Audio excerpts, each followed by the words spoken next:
Bonjour à tous, c'est Serge de LeapFan, bienvenue sur cette nouvelle vidéo. Alors aujourd'hui, j'ai la chance de pouvoir interviewer Steven qui me reçoit chez lui. Donc bonjour Eh Steven, ben, merci bonjour Serge, écoute, je t'en prie, pour merci l'invitation. pour l'invitation et d'avoir fait le déplacement jusqu'à chez moi, c'est cool, ça me fait plaisir. Merci. Donc Steven, c'est un expert de l'investissement immobilier parce qu'à 30 ans, il a réussi à avoir 30 lots. Donc il va nous parler de tout ça, de comment il a fait, il va nous parler aussi de tous ses conseils qu'il peut nous donner dans l'investissement immobilier. Et on va aussi parler d'entrepreneuriat parce qu'aujourd'hui, Steven, il aide les gens aussi à investir dans l'immobilier. Donc n'oubliez pas que sur LeapFind, c'est tous les vendredis à 17h. Abonnez-vous, activez la cloche des notifications pour ne rien rater des contenus. Et je tiens aussi à remercier Sophie qui est derrière la caméra et qui nous a fait ce magnifique setup. Vous pourrez retrouver toutes les infos en barre de description. Donc c'est parti. Alors Steven, déjà, est-ce que tu peux te présenter, nous dire un peu ton parcours et comment t'en es arrivé Eh ben jusqu'à écoute, là? bien sûr, donc moi Steven, donc là j'ai 31 ans aujourd'hui. De base, je ne suis pas du tout dans l'immobilier, mais alors pas du tout, j'ai fait 10 ans de médecine.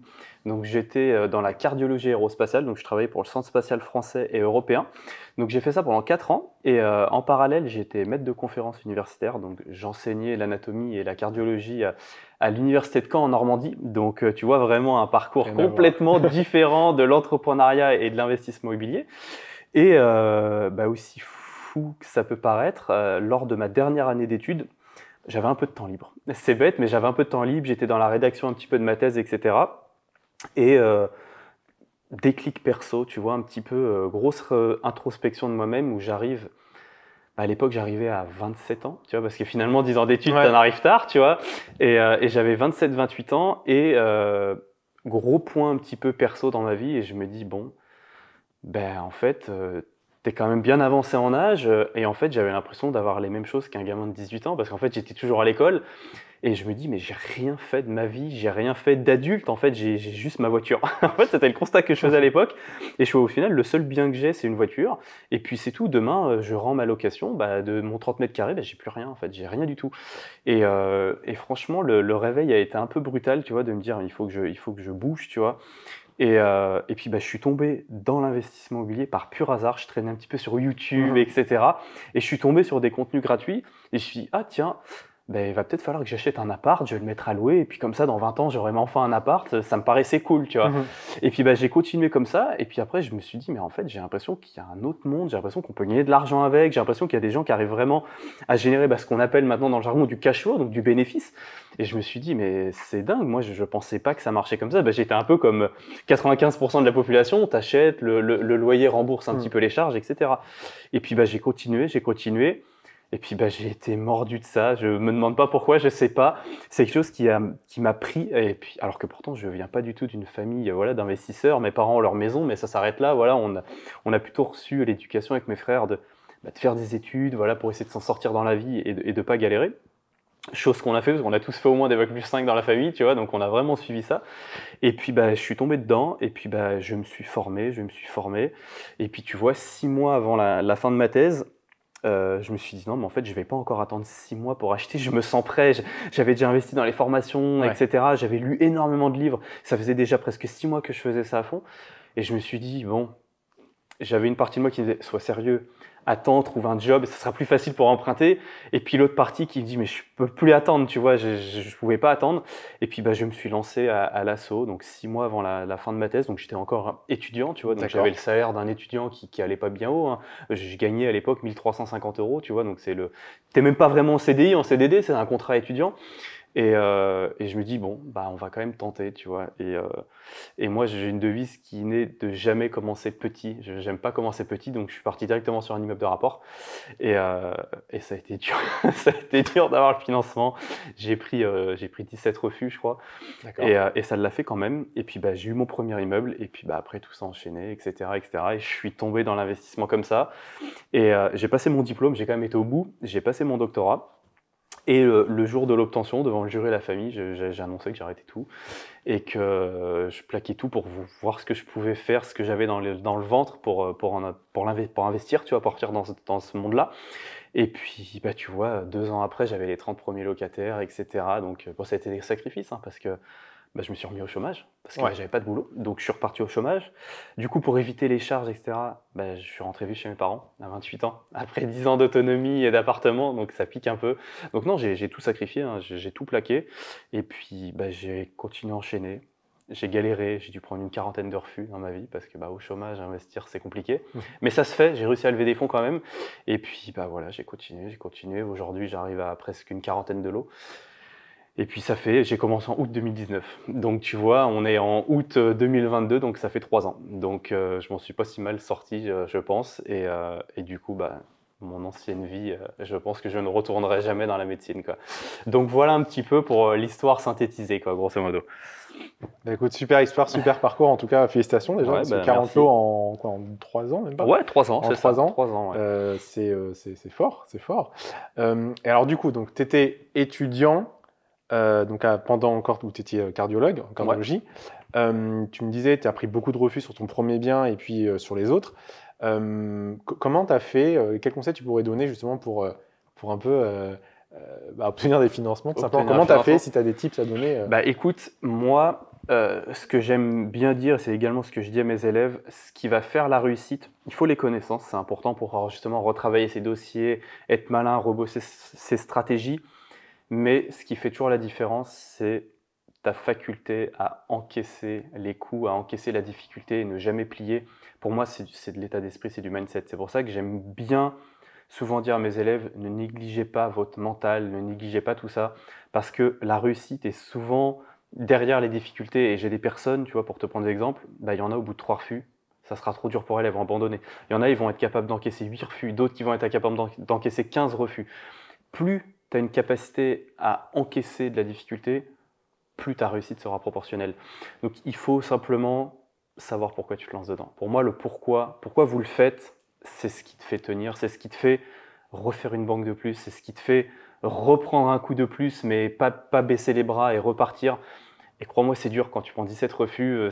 À force, on ne se rend plus compte des chiffres, mais crois-moi, quand tu les fais vraiment, Ouais. en sachant que voilà, tu as aussi tout le contexte, c'est-à-dire que tu as fait de grosses études, la famille y croyait, tu as tout plaqué, donc tu as la famille qui te dit mais tu vois, t'es fou, pourquoi tu te mets, clairement c'est le mot, pourquoi tu te mets dans la merde alors que tu avais un chemin tracé, pourquoi tu te mets dans des difficultés, tu es au chômage, personne ne te prêtera. Donc tu as aussi l'entourage qui indirectement te tire vers le bas, c'est-à-dire psychologiquement, tu as un peu la terre entière qui est contre toi. Tu fais les banques, on te dit mais monsieur, vous êtes étudiant, jamais de la vie, on va vous filer. À l'époque, je demandais 225 000 euros. On me dit mais non, attendez, faites vos études, trouvez de boulot, et là, il n'y a pas de souci. Mais non, moi, je ne sais pas ce que je voulais, tu vois. Donc, franchement, c'est dur. Et là, il y a juste ton pourquoi tu le fais, tu vois. Et il faut savoir vraiment pourquoi tu veux le faire, la rage qui t'anime à le faire, et jamais, jamais, jamais baisser les bras, quoi. C'est vraiment pour moi le point clé, et même aujourd'hui, parce qu'on a toujours des difficultés. Et quand je suis dans des difficultés, je me rappelle pourquoi je fais ça tous les jours, tu vois, ce qui m'anime et vraiment pourquoi. Et ça me fait me dire, allez, retourne au chantier, remets un coup de pelle de plus, alors que pourtant, des fois, tu es épuisé, tu vois, tu n'as qu'une envie, c'est tout plaquer. Mais non, tu te dis, voilà, moi, je sais pourquoi je le fais et ça me motive à y aller, quoi. Mais au début, c'est dur. Au début, c'est vraiment dur psychologiquement. Mais il ne faut pas lâcher.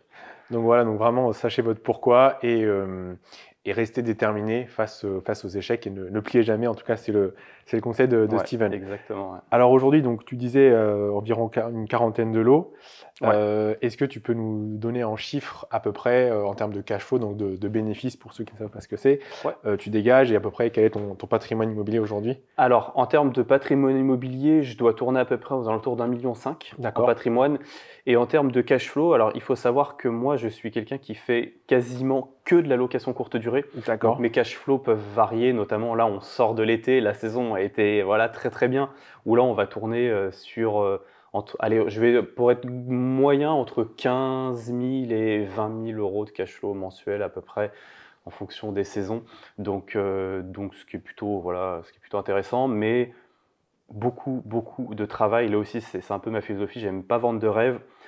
La courte durée, c'est plus rentable que de la location classique, ça c'est sûr, mais la masse de travail est quand même conséquente. Parce que justement, quand on sort de saison comme ça, où on a des dizaines d'appartements qui tournent, oui, la rentabilité est présente, mais il faut assurer, il y a un SAV, il y a beaucoup de clients à gérer, il y a beaucoup d'entrées, de sorties, de ménage, le travail est aussi proportionnel.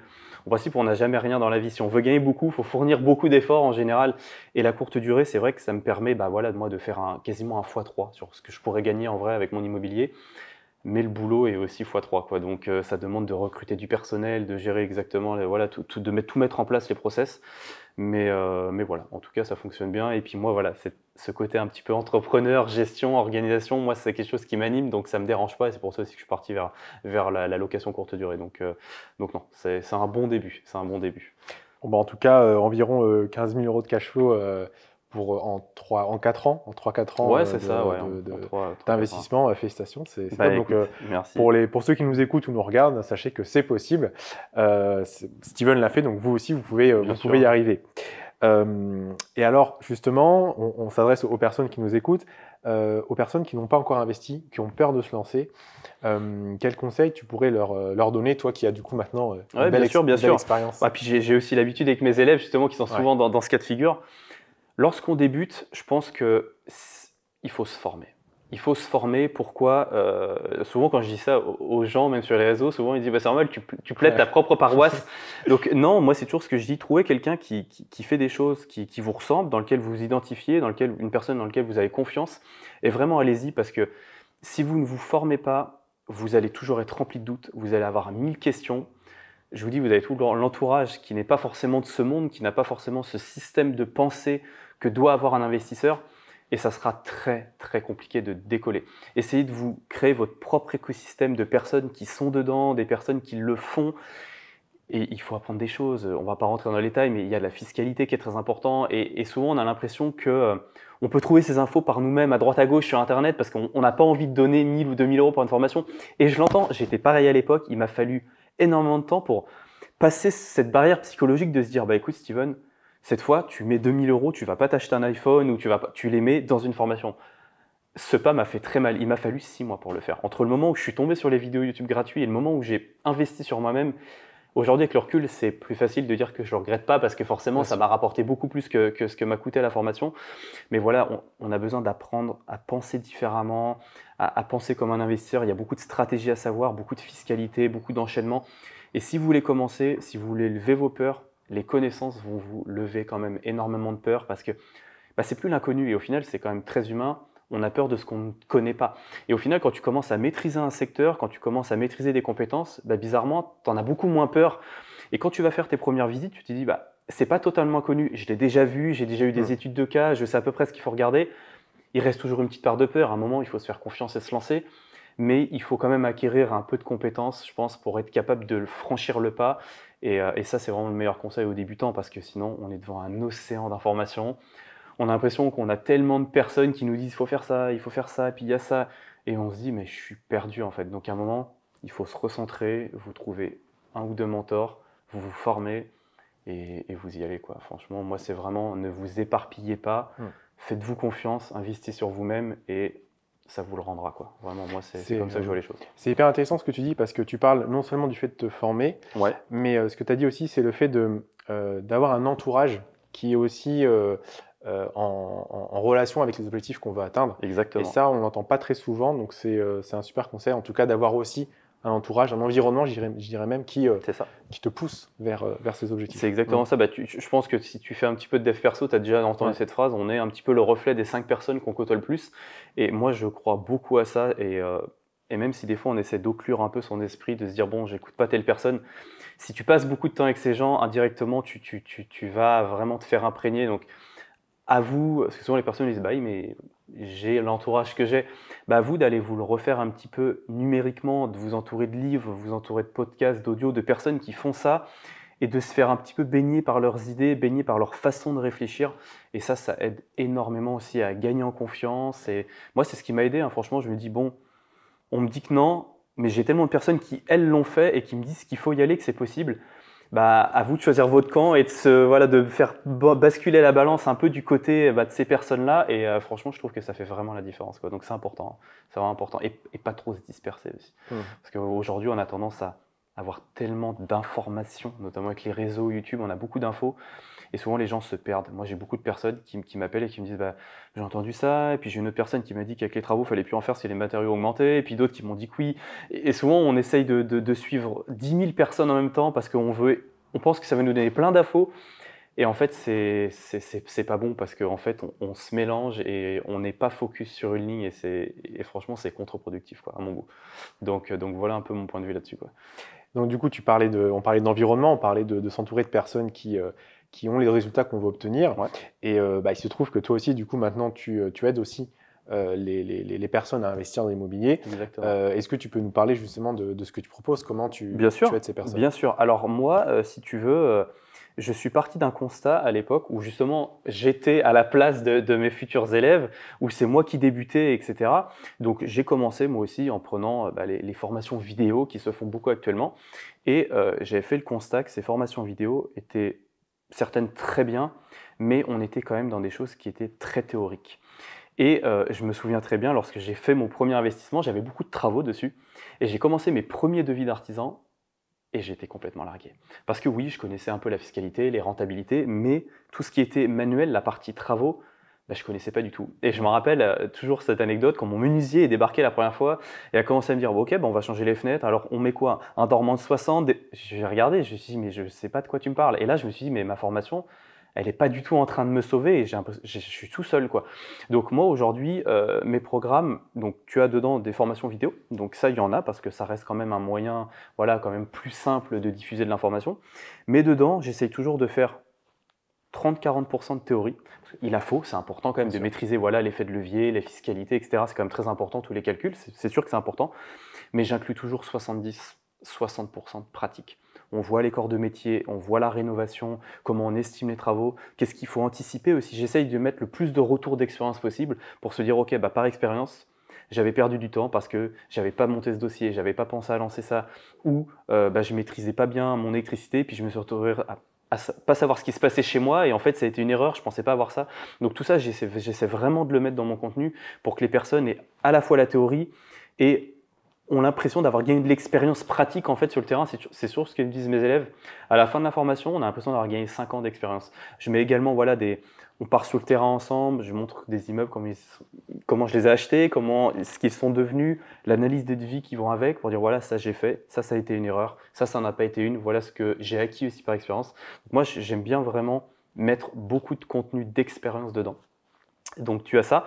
Et après, moi, j'ai rajouté de l'accompagnement. Donc ça, c'est peut-être mon côté prof qui parle, tu vois, mais j'aime bien être avec mes élèves, tu vois. Tu as remarqué, je les appelle souvent mes élèves, plus que mes participants. Et du coup, j'accompagne aussi ces personnes. Donc ça, tu peux prendre l'option ou non de prendre l'accompagnement. Et on est en live, on est en petit groupe. Et justement, là, le but, c'est travailler un petit peu sur les projets de chacun. Voilà, moi, j'ai pas compris ça. Est-ce que tu peux me expliquer? Ou on part après dans des montages, vous pouvez aussi faire ça.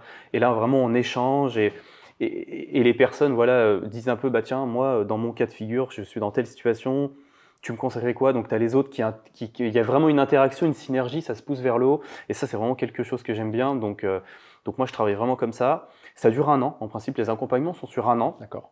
Et si tu veux, c'est toujours ce que je dis. Mon rôle, c'est de leur transmettre tout ce que j'ai.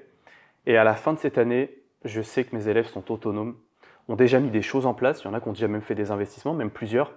Mais pour moi, si tu veux être un bon investisseur, il faut que tu sois au courant de ce qui se passe dans ton parc immobilier. Tu dois maîtriser ton parc, tu dois savoir combien il rapporte, dans quelle fiscalité il tourne, pour être autonome et être capable d'enchaîner. Donc moi, c'est toujours ce que je dis à la fin. Vous avez la formation qui vous donne des grosses bases. Ensuite, on peut aller plus loin. On peut vraiment travailler beaucoup plus ensemble en accompagnement.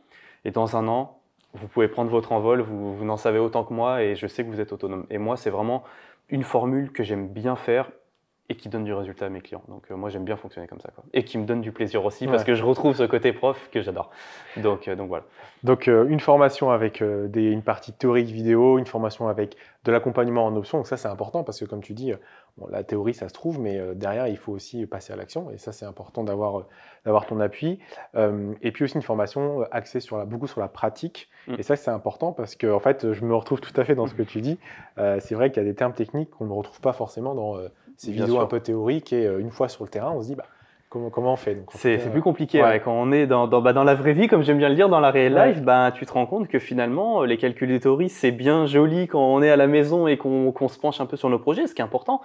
Mais tu te rends compte que c'est pas suffisant et puis en plus, souvent, voilà, quand tu es sur des visites, des choses comme ça, tu as de la concurrence. Donc tu as aussi cette pression qui fait qu'il faut aller vite et estimer ses travaux, les gérer, c'est quand même très important, je pense. Moi, c'est vraiment quelque chose que je mets en avant parce que En plus, moi, je suis quelqu'un qui fait des grosses rénovations, donc souvent mon budget rénovation est plus élevé que mon prix d'achat.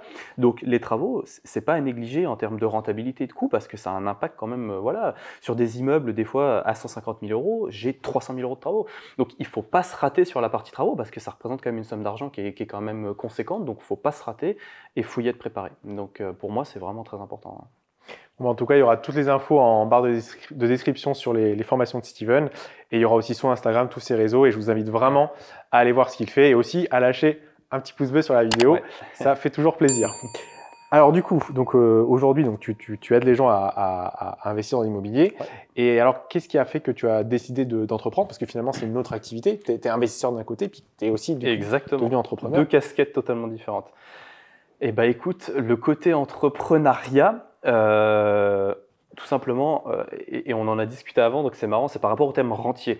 Les gens, souvent, s'imaginent qu'on va faire de l'immobilier, qu'on va encaisser les loyers, et puis qu'on va attendre sous les cocotiers son argent. C'est le mot que je déteste utiliser, comme je te disais, parce qu'il y a toujours du travail à fournir. Voilà, c'est jamais aussi beau qu'on ne le pense. Et puis, il y a une autre facette que les gens, des fois, ne prennent pas forcément en compte, c'est que quand tu te mets à faire ça, tu es très seul.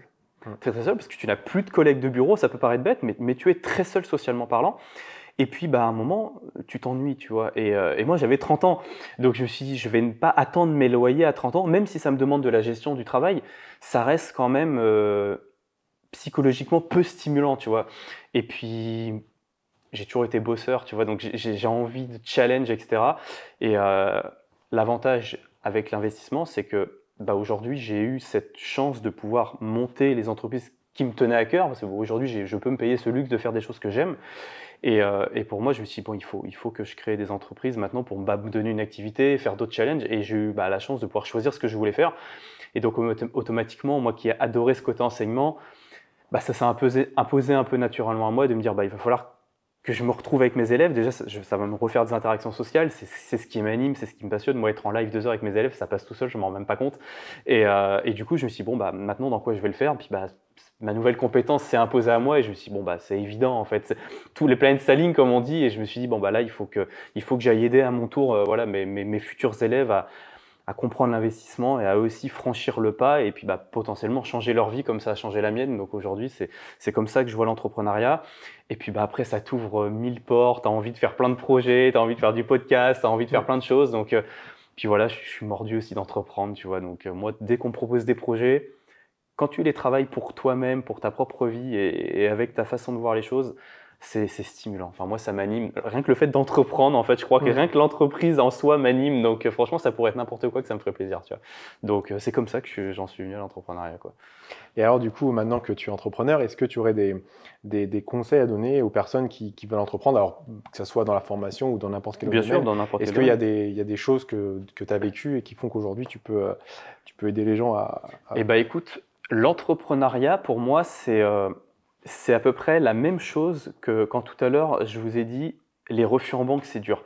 L'entrepreneuriat, c'est pareil. Ça va être d'autres difficultés, mais il faut vraiment savoir pourquoi vous avez monté cette entreprise. Qu'est-ce qui vous tient à cœur pour que cette entreprise fonctionne? Parce que ça va être dur. Aujourd'hui, souvent, les entreprises passent aussi par les réseaux sociaux, etc.